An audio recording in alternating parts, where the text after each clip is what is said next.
Hi Raghu. Hi. I recently read your paper in the DEI journal. You were bringing together ideas around Wokeism and Dharma. Really curious to see what is your central thesis and what was your approach behind this paper itself.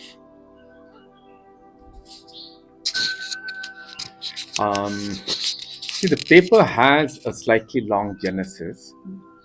Steve Correa and I, in particular, have been working for quite a while on this question of how does a person anchor themselves in Dharma.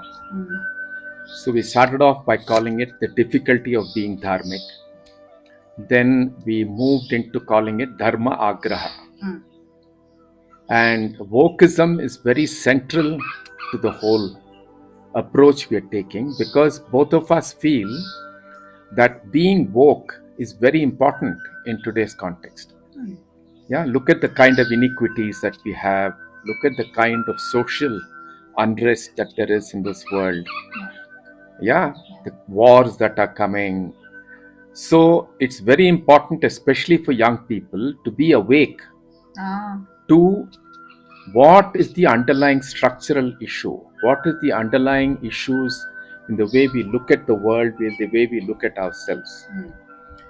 But if this is not anchored in a spiritual core, what happens is it just becomes reactive anger to what is happening and doesn't become a movement.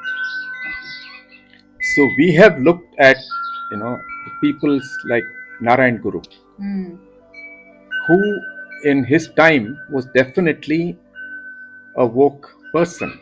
He looked at social inequities in Kerala and spawned a very, very powerful movement that altered social context, that altered social behavior, but he anchored it in an Indian spiritual core.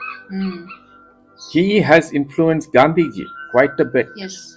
His whole movement has influenced Vivekananda. Yes. Right? So that kind of an anchorage is very critical. Buddha was also woke. Christ was also woke at one level. If they had not anchored their movements and their insights into social context, in a spiritual context, it would not have lasted beyond them. It would have just been reactive. So young people must be awake, but they must also have a dharmic core. That's the focus of the paper.